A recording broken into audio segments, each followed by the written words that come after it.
Saludo cordial, bienvenidos. Aquí iniciamos A Dos Toques, programa institucional de CNC Plus para las redes sociales de Survisión Deportes. Igualmente estamos en el canal de YouTube Jorge Torres Bedoya, con invitados del deporte, invitados que hacen, que han hecho y que siguen haciendo por el deporte, que forman personas, que forman líderes, que forman sociedad, como el caso de nuestro invitado del día de hoy, quien también habla, escribe sobre el deporte. Javier Osorio Alarcón, periodista deportivo, docente, educador, formador de personas, es biólogo, en fin, Javier inquieto por la sociedad. Javier, ¿qué tal? Bienvenido a Dos Toques. Cordial saludo, mi estimado Jorge, a Pedro Pablo y a la queridísima audiencia. Antes que todo, permítanme felicitarlos porque he estado siguiendo los programas, el de Augusta Tortúa, el de Gustavo Domínguez, magnífico, maravilloso, muy bien llevados, cortos, breves, con una recopilación de historias de esas que muchos vivimos y queremos mantener a flote, y de otros que no las vivieron, pero que vienen encantados de que las cuente. Muchas gracias, Javier, porque pues contar con su presencia a través de la pantalla, pues para nosotros es un placer. Javier, vamos a empezar y devolvernos en el tiempo, muchacho común y corriente de Armenia, de la capital quindiana, del sector de la 21 en Armenia, la antigua Bota que llamábamos, pero nace en una familia amante del deporte. ¿Esto lo motiva a usted a seguir el deporte, a practicar el deporte, a luchar por el deporte? Claro que sí, Jorge. Dios me dio la ventaja de haber tenido un par de padres ya fallecidos, Zenón y Aurora, ambos de Antioquia. Mi padre del Peñol, Antioquia, mi mamá de Barbosa, Antioquia. Llegaron aquí al Quindío por ahí en la década del 30. Se instalaron aquí como colonos. Mi papá era un recolector de café, cogió café y con el tiempo se fue ganando la confianza de los dueños de las fincas y lo fueron nombrando administrador. Yo nací en una de esas por allá cuando él manejaba la finca La Cabaña, ahí antes de bajar a Río Verde, en la cabaña de don Clímaco Jaramillo. Él manejó esa finca y él hacía fútbol con los trabajadores, hacía partiditos, picaditos. Entonces desde ahí de pequeño empecé yo a seguir el fútbol, a mirarlo, a verlo, porque ya de la finca nos vinimos como cuando yo tenía 7 años que hice la primera comunión, nos trajeron aquí a Armenia y nos pusimos a vivir ahí en el barrio San José. Correcto, llega al barrio San José, común y corriente, pero marca su vida, y vamos a darnos un salto en su recorrido, marca su vida la llegada al Colegio Rufino José Cuervo. Claro que sí, Jorge. Antes que todo quiero también darle otro pedazo de la formación como niño. Usted sabe que la niñez va hasta los 12 años. Ahí del barrio San José había un señor de apellido Lotero que manejaba las ventas del Estadio San José cada que el Quindío jugaba. Entonces nos reclutó, entre comillas, a 8 niños para que vendiéramos alrededor del estadio mientras el partido se disputaba. Nos daban 2 canastas con gaseosas, comestibles, todo mecato. ¿Y usted era uno de esos niños? Y yo era uno de esos niños y me ponía a ver el partido y cada rato me tenía que pegar el grito: ¡qué chino! Está viendo el partido. Yo me emocionaba con los partidos. Sobre todo recuerdo que me emocioné mucho, además del deporte del Quindío, con Millonarios. Y entonces desde ahí empieza uno a gestar y uno como que eso se le va metiendo en la sangre y así va el fútbol. De ahí ya de la primaria le hicimos ahí en la Santander. Estuve en Montenegro también 2 años viviendo allá. Luego entré al Rufino, hice mis 6 años en el Rufino J. Cuervo. Allá encontré un compañero que nos motivó mucho para el fútbol, ya fallecido, Javier Arango, el culebrero. Fue mi técnico de fútbol allá. Él terminó 1 año antes que nosotros. Él terminó en el 68, nosotros terminamos en el 69. Y nos sacaba a jugar y nos metía a jugar en los torneos de la Liga de Fútbol del Quindío. Entonces siempre fuimos futbolistas en todo eso. Ya terminado ello, inclusive yo tuve oportunidad de jugar en el Deportes Quindío. Roberto Ruti me llevó a jugar 2 partidos, uno en Palmira y uno en Tuluá, teniendo yo 17 años. Me puso al lado de un paraguayo, Isfran, a mí no se me olvida, un zurdo. Eliseo Isfran, y me puso a jugar allá, pero infortunadamente en ese 68 me trastornó a mí el licor, la cerveza. Nos pusimos a tomar cerveza y a trasnochar, y un día me llamaron a la selección del Quindío. Caneca Valencia, creo que ya murió también, era el técnico de Antonio Caneca Valencia. Entrenamos, jugamos en Los Hermanos a las 8 de la mañana un domingo, y el sábado anterior me dio por dejarme llevar del Chinche Grajales, que era el kinesiólogo, y de otro jugador, no recuerdo el nombre, y nos fuimos para ese bailadero que había entre esquinas, Chantecler, que donde están las mujeres más bonitas de Armenia, y amanecimos allá y llegamos para jugar a las 8. Alguien del cuerpo técnico sintió el olor a licor que traíamos en la garganta y le contó al técnico Caneca Valencia, y nos llamó, y delante del grupo nos dijo: se van para la M. no los quiero volver a ver en el fútbol, y nos echó. Lógico, era justo. Yo traigo ese cargo de conciencia desde entonces y por eso yo soy tan estricto con mis jugadores y esa historia se la cuento a ellos.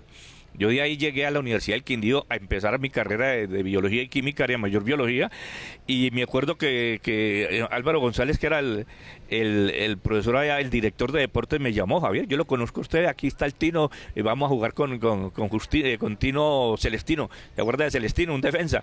Vamos a armar la selección de la Universidad del Quindío. Y le dije: no, qué pena, pero yo ya renuncié al fútbol, me autoflagelo, le conté la historia, a mí me echaron de una selección del Quindío por irresponsable, porque me fui a beber cerveza y a bailar allá a Chantecler y no quiero saber nada de eso. Excúseme, pero me dedicaré más bien a formarme en lo educativo y de manera paralela voy a volver a manejar la parte técnica como director técnico, haré los cursos que sea para tallar a mis deportistas en ese tipo de irresponsabilidades que uno no puede caer.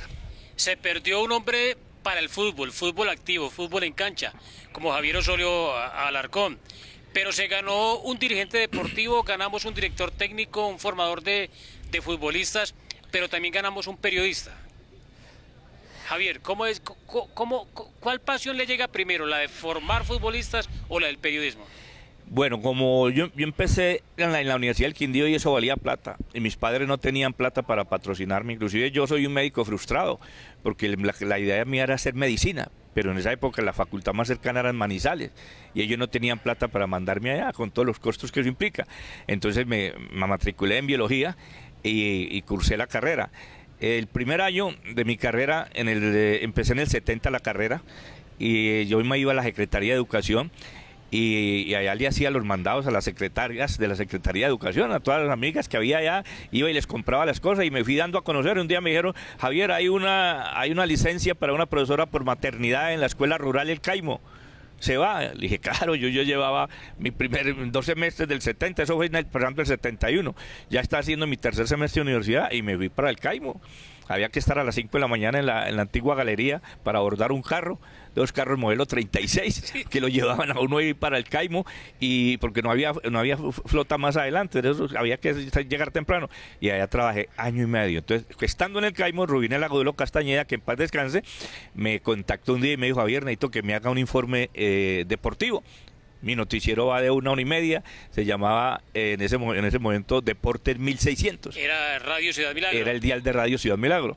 Y ahí empecé, yo iba a la Telefónica, porque no había celulares en esa época, iba a la Telefónica en el año 71, y ahí alquilaba el teléfono fijo, y de ahí hacía 3, 4, 5 minutos, y empezó Rubinel a sacarme al aire. Así fue mi comienzo en la radio, en ese 71. Luego ya en el 72 me trajeron a Armenia, a la Escuela República del Ecuador, donde Rubinel era el director, y ya mucha más amistad con él, y empecé ya a seguir, y me abrieron las puertas a Ciudad Milagro, y desde entonces estoy metido en esto de la radio deportiva. La Escuela República del Ecuador quedaba al interior del bosque. Ahí arriba, arribita de la Plaza de Toros. Correcto. Ahí en la parte alta de la Plaza de Toros, ahí queda, le llamamos la República de los Chirimoyos, era la República del Ecuador. Bueno, Javier, vamos a dividir esta excelente conversación. El tema del periodismo y el tema de formación de deportistas, porque es que no podemos, y más adelante vamos a hablar del tema, obviar Académico Fútbol Club. Creo, sin temor a equivocarme, que es el club con más constancia en el tiempo que ha tenido el departamento del Quindío, y con unos excelentes resultados. Ya vamos a hablar como de Académico. En el periodismo, Javier, usted se ha caracterizado por manejar un lenguaje claro, contundente, por criticar lo que en su opinión, su concepto es criticable, y por ir de frente. Y esto le ha acarreado muchos problemas. Ha sido un periodista que lo han vetado varias veces directivos básicamente del Deportes Quindío en su época, Javier. Y me llegaron a amenazar de muerte también, eso es jodido, por las críticas que uno hacía al Deportes Quindío. Inclusive un directivo del Quindío que vivía al frente de donde es la oficina de Radio Ciudad Milagro, aquí en la Plaza Bolívar, vivía al frente, salía con unos materos a tirarnos unos materos desde el cuarto piso, a darnos en la cabeza porque no le gustaban las críticas que le hacíamos a través de Radio Ciudad Milagro. Un día nos vetaron para entrar al estadio, entonces me conseguí una retroexcavadora y esa retroexcavadora me subió por los lados del Estadio San José y desde arriba con el narrador estuvimos transmitiendo el partido hasta que la policía nos hizo bajar y ya nos tocó definitivamente desvincularnos. Pero en sí han sido muchas más, obvio, las cosas positivas que la radio me ha permitido tener, a llegar a ese poco de personas como ustedes, tan capacitadas, tan humildes, tan sencillas, tan sanas, ayudar desde ahí a hacer campañas de diferentes maneras en la radio, ayudarle a tantos compañeros. Yo me acuerdo cuando empezamos a recoger a Elmer Pérez, a Pedro Pablo Arias, a Carlos Alberto Muñoz, a Luis Fernando el Tigrillo Henao, toda esta generación que iban a que les diera la oportunidad y se les iba dando la oportunidad para que hicieran radio. De manera que eso me llena de satisfacción. Pasé por varias empresas, la única que no trabajé fue en RCN, pero pasé por todas. Tuve la oportunidad de ser director de deporte en Caracol, un buen tiempo, participar en la polémica de esa época, cuando estaba todavía vivo Jaime Ortiz Alvear. Javier Giraldo Neira, ya fallecido, que era el director del nuevo estadio, me invitó una vez a su finca La Palmera en Manizales, cuando allá estaba toda esa cantidad de periodistas, desde Iván Mejía Álvarez, todos los que escribían en el semanario Nuevo Estadio. Eso fue en el 77 y me vinculó, estuve 23 años trabajando como redactor de los partidos acá en la revista Nuevo Estadio.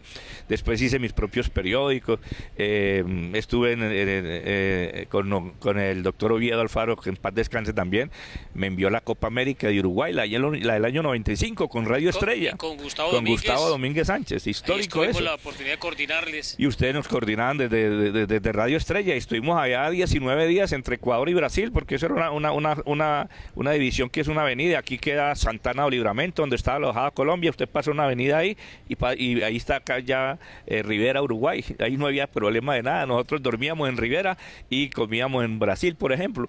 Es una experiencia muy linda, y hasta lo que hemos podido vivir me parece que es de lo bueno que uno debe tener en su formación, la parte deportiva, la parte periodística, la parte educativa. Pues me titulé en la Universidad del Quindío, hice también otros 3 estudios. Saqué otro título en Edumática en la Universidad Autónoma de Colombia, y también saqué un título con la Universidad de la Gran Colombia, que tiene que ver también con la parte de tecnología. Correcto. Vamos a hacer una pausa, Javier, pero antes quisiera saber su concepto, su opinión. ¿Qué decir de estos exfutbolistas que cuando dejan la actividad, cuando estaban en la cúspide, en los partidos correspondientes, el reportero les olía maluco? Lo miraban por encima del hombro, hacían una nota pero con mal genio, miraban al periodista. Muchas veces, particularmente me pasó, y usted lo sabe, Javier, con varios futbolistas, y hoy buscan refugio, lo digo yo, no sé su concepto, Javier, en los medios de comunicación, y ya opinan, ya comentan, ya analizan. ¿Qué opinión le merece esto, Javier? Para mí es una ofensa grave al periodismo. Nos hemos formado asistiendo a la cátedra, a la escuela, a la formación académica, y no hay razón que un señor que se acuesta técnico de fútbol o se acuesta futbolista al otro día amanece periodista. Ya usted lo ve en televisión hablando y quitándole el puesto a un periodista, un muchacho, una muchacha que pagó un poco de plata con sus padres en las universidades para trabajar y estudiar comunicación social, y estos que debieron haber aprovechado su paso por el fútbol o como jugadores o como técnicos ya deben estar manejando otros intereses. Dejen de trabajar a esto. Yo por eso, en el caso mío, me habían invitado a participar de varias empresas de radio, y dije, no, yo ya estoy retirado, que para viajar con el Quindío otra vez, no, ¿cómo le va a quitar el puesto a esos muchachos, esas muchachas nuevas que han estudiado con harto sacrificio, pagando una carrera en comunicación social? Y en Colombia se llenó de eso, televisión y radio, una alcahuetería, con todo respeto por ellos, un poco de jugadores y técnicos, que hoy comentaristas y autoridades del fútbol por encima de los verdaderos periodistas. Él es Javier Osorio Alarcón, concepto claro, contundente. Vamos a hacer una pausa, estamos a dos toques, hoy desde la capital del departamento del Quindío, en la Plaza de Bolívar de Armenia, bonito sitio, un clima agradable a esta hora. Vamos a hacer una pausa y retornamos a dos toques con Javier Osorio Alarcón.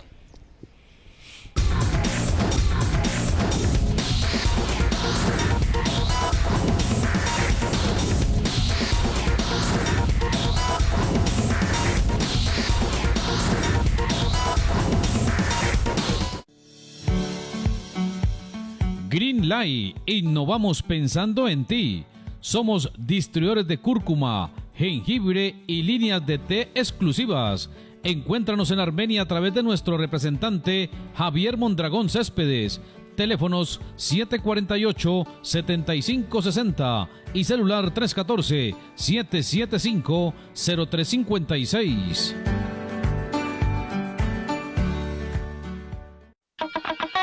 Fruver El Diamante, frutas y verduras frescas de la mejor calidad. Pollo Campesino, servicio a domicilio gratis. Celulares 321-618-4449 y 316-404-0700. Barrio Manuela Beltrán, Manzanaí, número 4.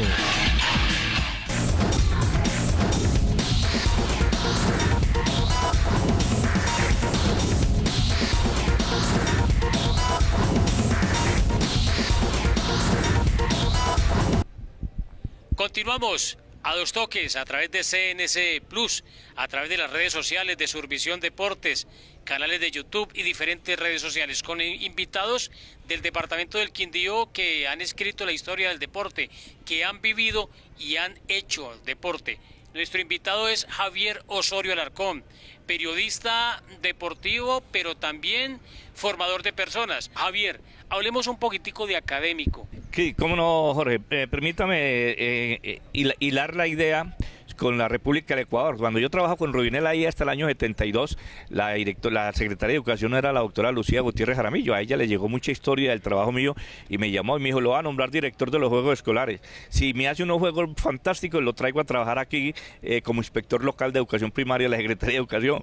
Y así fue, le hice los juegos, le gustó, todo salió y me nombró inspector local de Educación Primaria. Entonces ya dejé el salón, el aula de clase, me fui a trabajar ahí a la Secretaría de Educación. Estando ahí, como eso habría primaria y secundaria, hice amistad con los supervisores de secundaria y uno de ellos, Alberto Delgado, me dijo, Javier, hay un cupo en Génova para secundaria, se pasa. Había diferencia entre lo que ganaba el maestro en primaria y lo que ganaba el maestro en secundaria, y además está recién nombrado en el Rufino Yesid Jiménez Peñuela, el negro Yesid Jiménez Peñuela, que se crió conmigo pues, en la Rambla, en las Américas, y me dijo, Javier, cuando resulte un cupito, hágale, así sea para Génova, que yo me lo traigo aquí en un mes, lo tengo en el Rufino. Ya es más fácil. Y así se dio, me nombraron para en el año 75 para llegar a Génova, estuve allá y al mes me están trayendo al Rufino. Entonces ahí en el Rufino, 75-76, en el 75 renunció Gonzalo Vélez Villegas, que era el prefecto de disciplina, trabajaba con el finado Royardi Ramírez Se Cardona. llamaba así, perfecto de disciplina.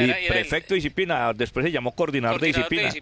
Y entonces eran 4 prefectos de disciplina en el Rufino. En una jornada Jair Sánchez, Libardo Ramírez, quien ya falleció, y en la otra Royardi Ramírez y Gonzalo Vélez Villegas. Gonzalo renunció para irse al SENA, entonces me nombraron a mí.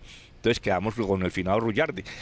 Siendo prefecto de disciplina del Rufino en el 76 fue cuando invité un 24 de febrero, un martes de 1976, en el aula máxima del Rufino J. Cuervo, a profesores y estudiantes que quisieran, fui por los salones, les dije, quieran pertenecer a un club que se va a llamar académico, porque todos somos de la academia, y así se arrancó. Hubo mucha asistencia, mucha participación, y así arrancó el Club Deportivo Académico un 24 de febrero de 1976. Los primeros entrenamientos, ¿dónde eran? ¿La cancha de los hermanos o dónde entrenaban?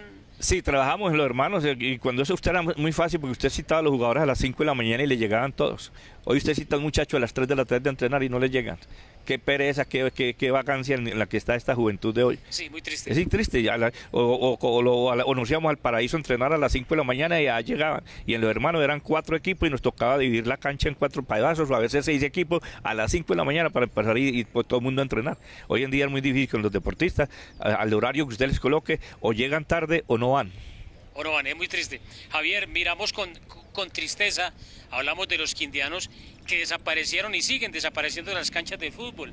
La cancha de los hermanos desapareció, la famosa cancha de la Canoa, la cancha del barrio El Placer, Santa Rita. Del aeropuerto le den, Javier, usted no me deja mentir, yo recuerdo que habían 7 canchas, de la 1 a la número 7. Desde el sábado a las 8 de la mañana había programación en cada una de las canchas y eran llenas durante todo el día, gente haciendo fútbol.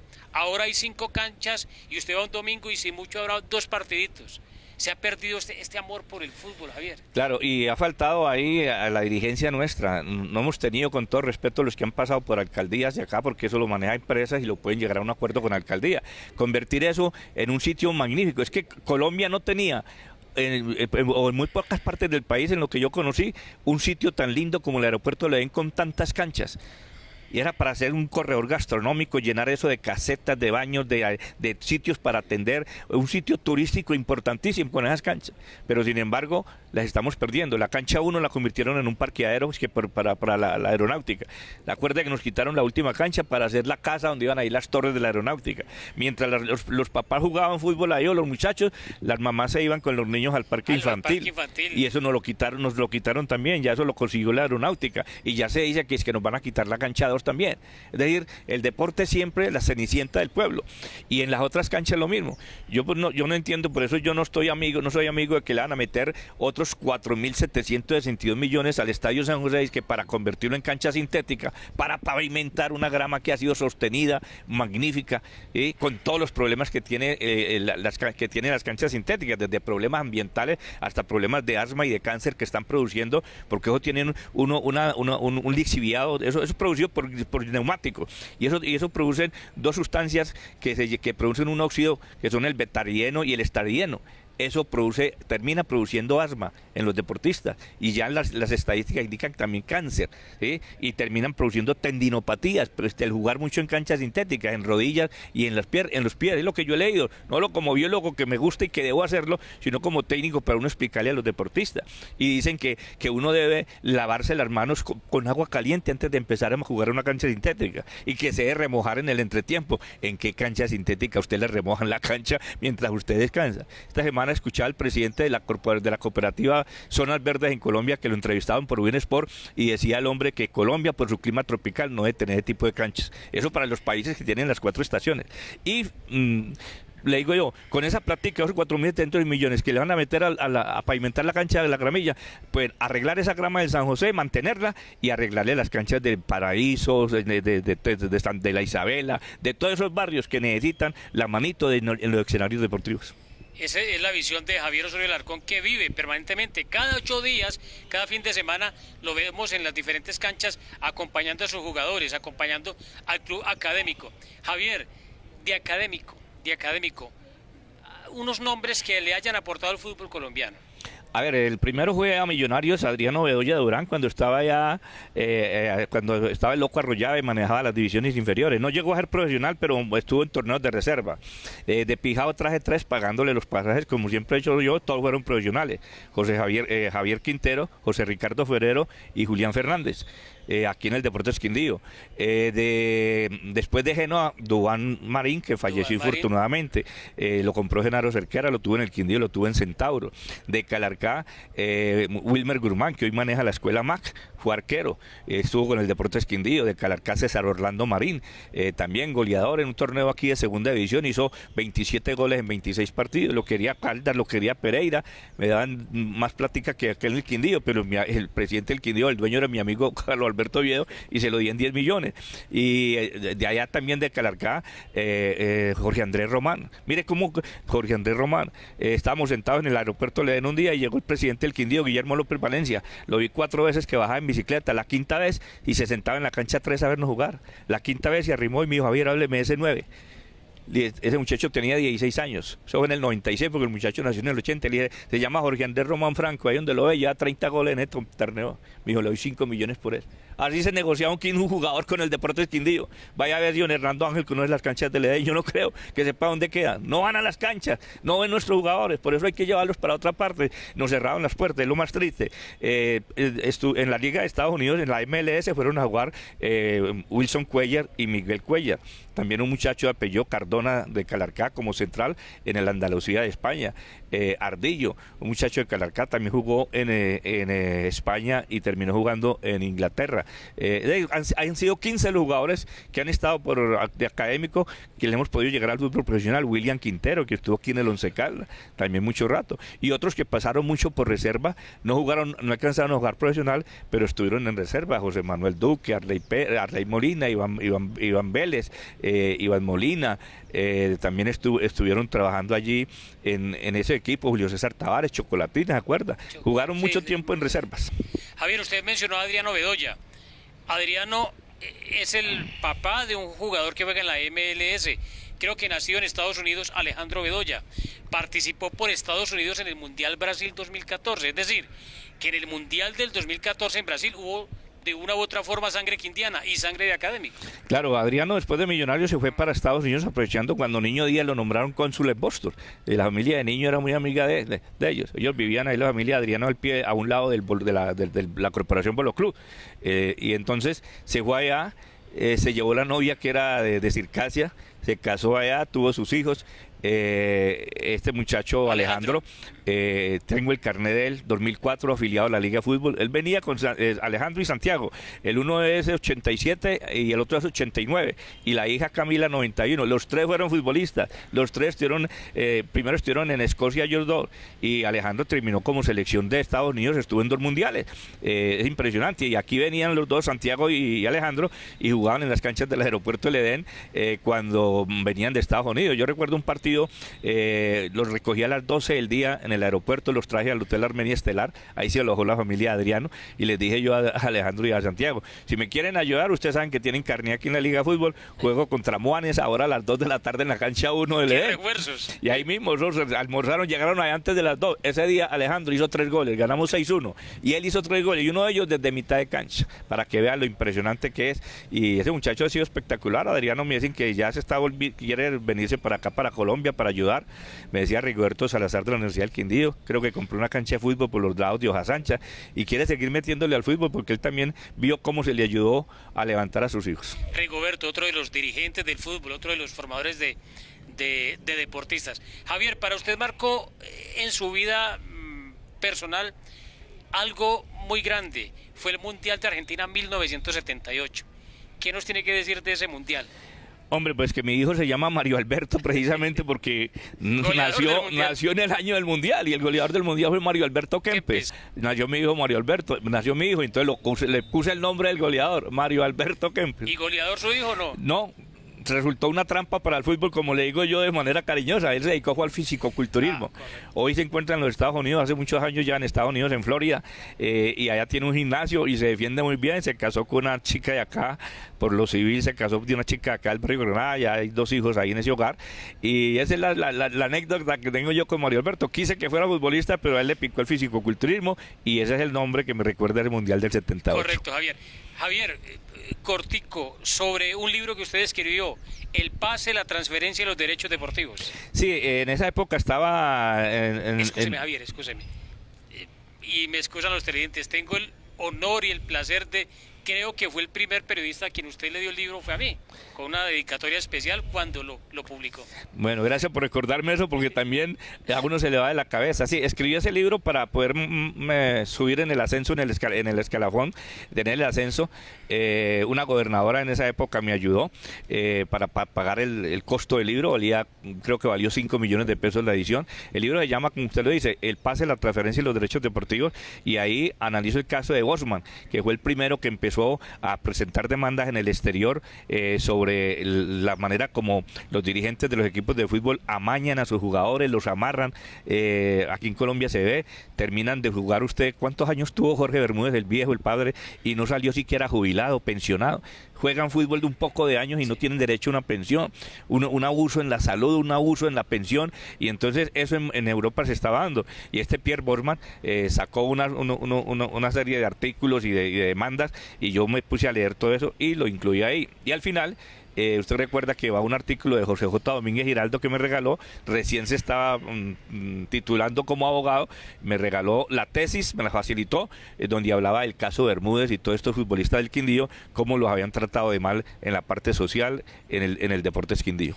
Él es Javier Osorio Alarcón, además de los títulos que tiene, títulos académicos, como biólogo, como docente, como director técnico de fútbol, como entrenador, hay que agregarle ese, el de escritor, Javier Osorio Alarcón. Javier, ¿ve renovación en el periodismo local? ¿Está en crisis el periodismo actualmente? Hombre, yo creo que hay madera, al menos hay madera, pero falta que el medio les estimule ese ingreso. hoy tienen que buscarse, rebuscarse. Ahí me parece que yo me fui alejando del periodismo desde aquel momento en que uno tenía que convertirse en vendedor de publicidad para poder llegar a ser periodista. Y ahí con eso le están comprando, con todo respeto a usted, su conciencia. Porque si usted va a criticar al gobernador y tiene pauta oficial, entonces no puede criticar al gobernador. Si va a criticar al alcalde y tiene pauta oficial, entonces eso le sella la crítica. Infortunadamente eso se da en Colombia, pero hay madera, hay periodistas de mucha calidad y he visto programas aquí en televisión local y ahorita que le veo un cambio que le están haciendo a la televisión regional, me parece maravilloso. Y con ustedes que todavía siguen dándole a esto, yo los leo, los escucho, los sigo. Hombre, felicitaciones porque no se puede dejar caer esta madera del periodismo deportivo. Gracias, Javier. Javier Osorio Alarcón, voz autorizada en esto del periodismo, en esto del fútbol, y con él hay que hablar muchos temas de interés. Por ejemplo, desde que inició Académico, ningún futbolista ha dado un peso por ir a entrenar. Hoy día un joven, si quiere ir a entrenar, si quiere ir a aprender a cabecear, tiene que pagar a una escuela de formación, porque estas escuelas de antes, como Académico, como Racing, como Viajes a Armenia, en fin, todas esas no cobraban. Y los instructores, caso de Javier, caso de Don Beto, de tantos instructores que hay aquí, de Rigoberto Salazar, en fin, ellos lo hacían por amor, y por amor formaron deportistas, formaron personas. Javier, muchas gracias por haber estado con nosotros a Dos Toques. A ustedes, Jorge, a Pedro Pablo y a la queridísima audiencia, y que todos estos detalles que hemos mencionado los analicen bien aquellos que están hoy metidos en el periodismo de una parte y otros que están metidos en el fútbol, para que orientemos bien las cosas. Javier Osorio Alarcón, hoy con nosotros a Dos Toques. A ustedes por la atención, mil gracias, y más adelante otro invitado especial aquí en A Dos Toques.